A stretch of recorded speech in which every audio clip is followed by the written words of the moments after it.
Thank you for joining us for today's short webinar on the state track meet coming up this week. The track and field championships will once again be held at Midway High School in Hewitt, Texas. We look forward to you joining us there. Please visit the TAPPS website, www.tapps.biz. Click on athletics and click on track. Get to that track landing page as often as possible. With the weather forecast for this year, as always, rain is a possibility when you're in Waco in early May. Beginning Thursday, May the 2nd, team registration will be open from 1 to 7 p.m. in the heat tent down on the track.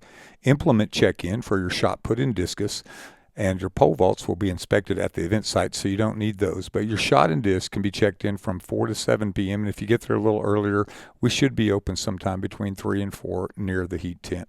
The pole vault for 1A, 2A, 3A, and 4A girls will be on Thursday, May the 2nd, in anticipation of the weather, with the 1A and 2A divisions vaulting at the same time. On May the 3rd, implement check-in on Friday.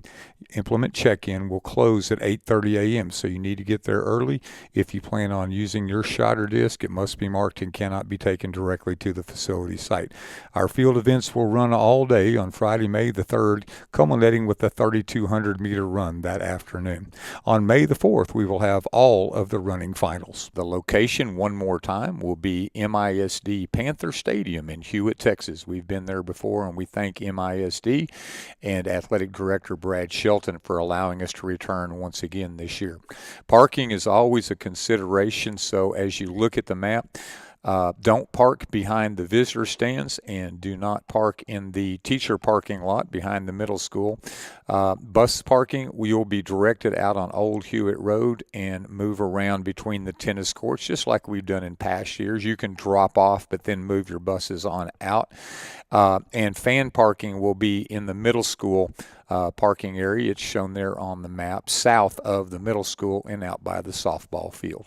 As you look at the map, remember Rice Field won't be used for competition, but you can warm up, and there are bathrooms at that facility. Where you see the boys discus shot put down there and the girls discus and shot put down on the lower right of the map, remember that is not a team camp area. Do not camp anywhere between the creek, the stadium, and that area. All team camps need to be up closer to Rice Field in that area marked team camps.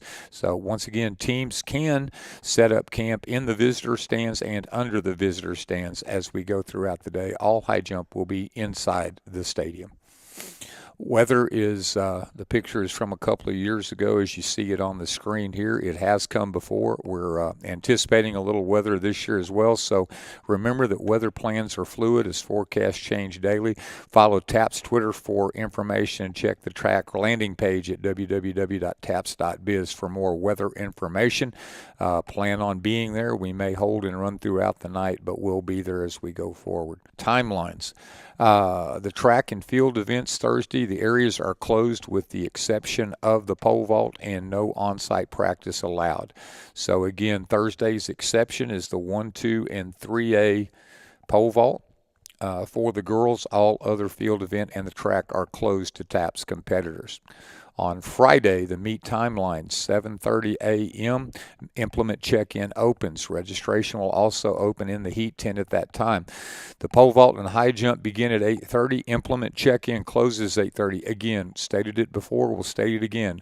Once implement check-in is closed, they will not be inspected or brought to the competition area, so they will not be allowed to be used in the competition. The pole vault inspection will occur at the pole vault site.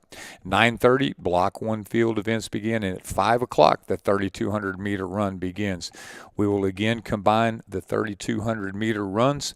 The 3,200-meter runs will be 1A, 2A running together, girls first, then next girls, 3A, 4A, next girls, 5A, 6A, followed by the 1A, 2A boys, the 3A, 4A boys, and the 5A, 6A boys. Saturday. We love this day, and we love the way the day unfolds with 12 heats of everything rocking through the morning and the afternoon. At 7:45, the track will open for warm-ups. At 8:45, the track will close. First call for the 400-meter relay will be at 8:45 and guns up at 9 a.m. Don't be late. Once we get that first, second, and third call, get your kids race ready to the heat tent. The running order, as we have in the past, 1 through 6A girls followed by 1 through 6A boys. The meet is on a rolling schedule after the first race, so we don't have times to start, and there will be no breaks taken unless the weather demands it.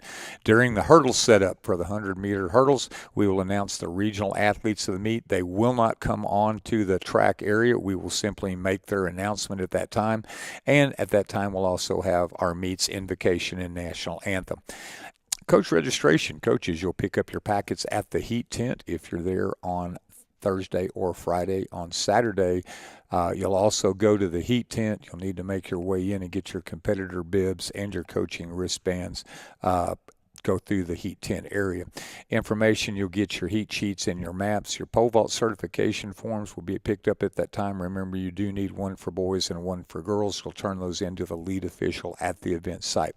Student withdrawing from the meet, the fair effort rule is in effect. So if you withdraw a student from an individual event, they will no longer be eligible to compete after that event. Just make sure you're familiar with the fair effort rule. Relay changes, the latest list will be handed out with your packet. If you have any changes that time, we'd ask that you make your relay changes.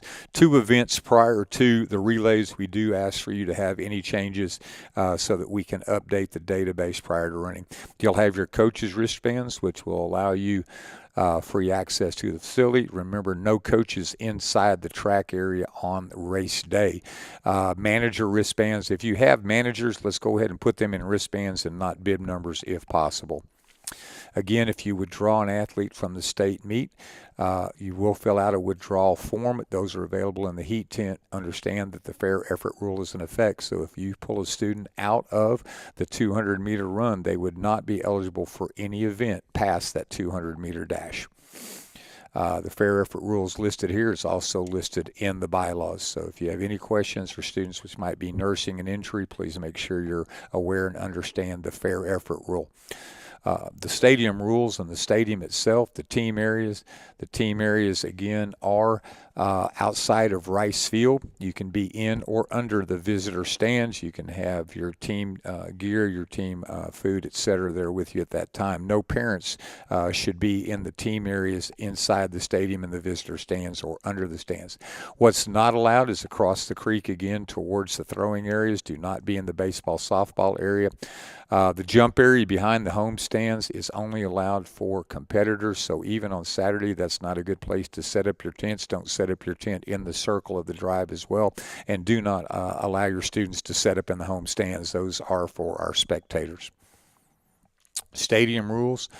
Again, stadium seating in the home stands for spectators. The visitor stands is for our teams. Stadium entry will require a wristband. The parents and spectators will have one. Coaches will have one. The students will have their bibs. So make sure that everybody is in the right situation. Stadium re-entry for both the students and the spectators is allowed. Tents are allowed on the visitor side. No tents or no large beach umbrellas allowed on the home side at any time. Outside food and drink is allowed in the team areas, will not be allowed in the home stands per local rules. Tents, again, are allowed on the visitor side. No large beach umbrellas or tents will be allowed on the home stands. The running events, you'll have the first call, second call, final call. Again, at the heat tent, be on time and be race ready. If the group that you are participating in has walked to the infield, the student is now too late and will not be allowed to compete. Please make sure you have your student there, first call, second call, last call. Get them in the heat tent race ready and have them be ready to walk out. As a reminder, students do exit the track on the opposite end from where they come into the heat tent, so do not bring extra clothes, bags, water, etc. into the heat tent. That all must be left outside the fence. Once they conclude their race, they will exit to the far end of the field. Field events. In the event of a conflict and block schedule, please follow the steps outlined below. We're going to ask that you check in. The student checks in. As you can bring the coach with you, but the student needs to check in. Official needs to put eyes on them at both events. Remember, that the horizontal events and the throws, they do need a preliminary mark to get to the finals, so you must mark in the first 3 attempts to move on to the finals. Vertical events, the opening height, the height the student enters, and progression. Vertical events, in the event of a conflict, do take precedent over horizontal and throwing events. The block schedule is posted. Remember, it is a rolling start, so the officials will move as fast or slow as it fits the event. So be prepared, be following along with first call, second call. Again, if you have a conflict, check in at both places, coach and athlete. Make sure you follow the implement check-in times. Make sure we're good to go there. They'll be inspected for weight, dimensions, and defects and be used during competition. Please make sure you pick up any and all shot and discs that don't pass inspection. We definitely don't need any more at the TAPPS office. We've each got a door stop, and we don't need to be adding to that. As a reminder, the girls' shot is 4 kilograms or 8.8 pounds, not 8 pounds. So we had multiple examples at the regional of an 8-pound shot that we did not need. Pole vault, check in at the event, sign the pole vault certification form, one for the boys, one for the girls. Make sure your poles are appropriate for the vaulter. They're in good condition. They meet all NFHS rules and regulation.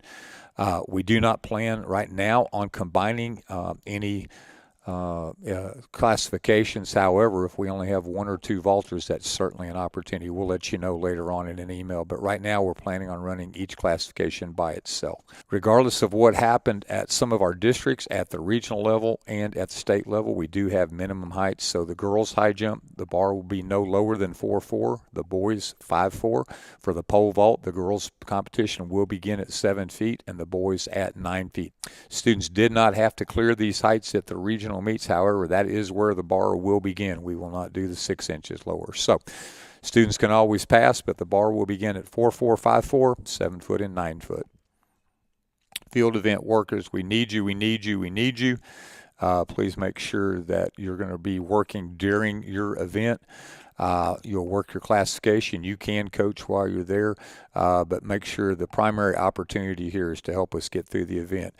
If you have a high jump or a pole vaulter, make sure you're available or somebody from your school is available until released. We can't move the bar. We can't set the heights without help, so make sure you have help with you if you have an entry in the vertical events. Horizontal, we do need folks to retrieve the shot and disc. We've got the laser markers. We can do all the distance, but we need somebody to help us pick up and transport those implements.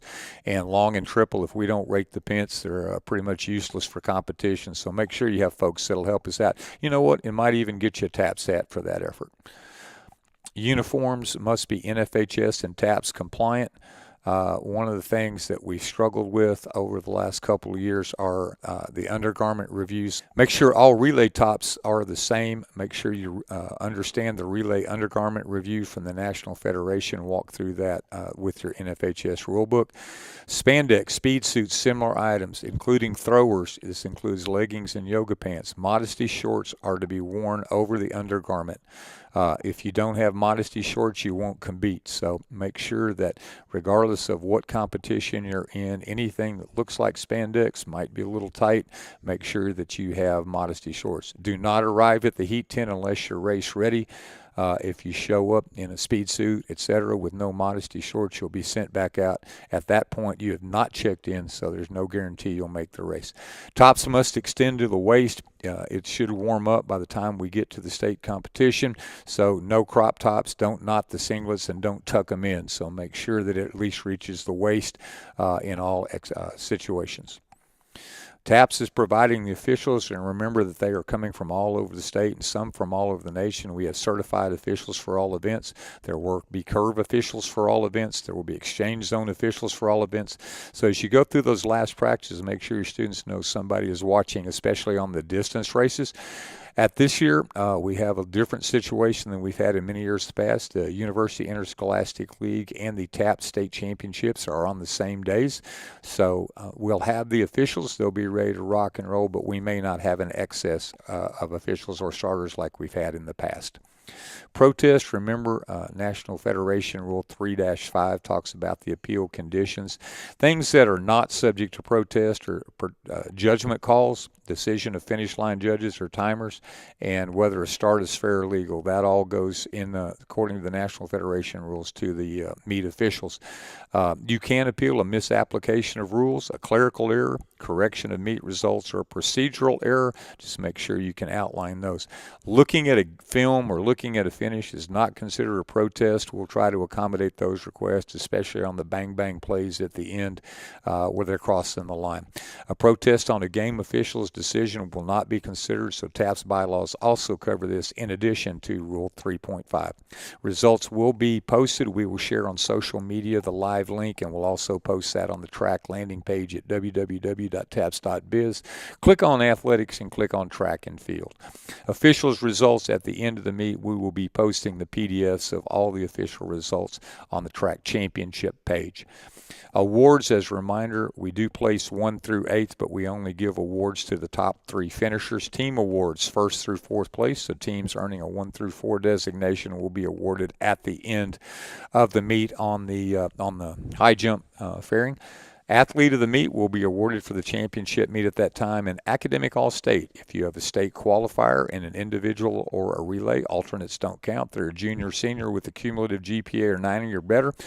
Once you find out at the regional meets if they qualify, please make sure and fill out that form and make sure we get those students the reward they deserve.